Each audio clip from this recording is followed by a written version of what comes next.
it's all a joke, right? But there's actually a very sinister undertone to all of this garbage. And the sinister undertone is that your baseline instincts and your baseline senses are how you've always perceived the world, right?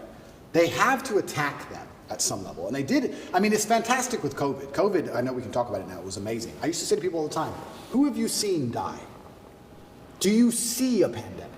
Yeah, on the news. No, no, no, no. Do you see ambulances rushing back and forth everywhere? Do you see bodies on the street? Do you see lines outside of hospitals? Do you see a pandemic? How a pandemic would look? Do you see a pandemic? Oh, but my grandma, my friend's grandma, your friend's grandma was 96. Okay? So I'm not saying it's not sad. I'm saying she was 96. Do you see a pandemic? No, you don't. But they have just lied to you so many times that you're ignoring your own eyes. That's the final stage of the slave mind. It's the final stage of it. The final stage of the slave mind is when your eyes tell you this is green, but the news told you it was blue. So it has to be blue.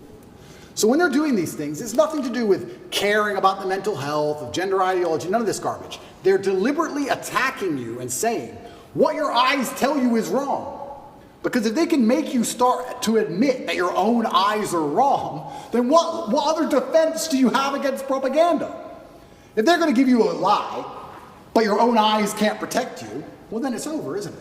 So all of these things they're doing, all of these things are a deliberate assault on the senses.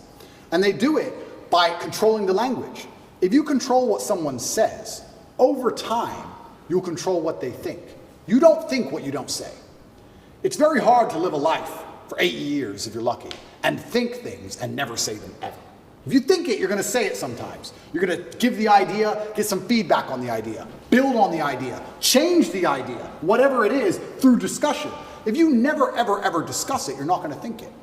So they say, this is the truth, ignore your eyes, and you have to say it's the truth. You can't say it's not the truth. And the people who are in charge of the world, they think generationally. They have time. Right now it's a joke. 200 years from now it won't be a joke. 200 years from now it'll all be fucking standard operating protocol. The grandchildren, the people who are in charge now, that's what they want. They'll pull it off. In the end, slow incremental damage. They do it with nearly everything. They'll take all your rights away. They'll take 100 of your rights away. They'll upset you. They'll give you 99 back. We're good again. Don't worry. And the grandchildren of the people in charge of the world get what they want in the end. They think generationally. So now we're at the beginning of it. It's all a big joke, right? But especially before Elon had Twitter, when you couldn't say the truth online, when you couldn't say my eyes see X on the internet without going to jail or losing your account or getting a hate speech charge in the UK or some garbage, they're controlling what you think. And on a long enough time frame, what you think becomes true.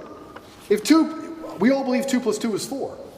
But with a hard enough psyop, if you can't say that, if you have to say it's 5, on a long enough time frame, math breaks down and everyone's just going to believe that 2 + 2 = 5.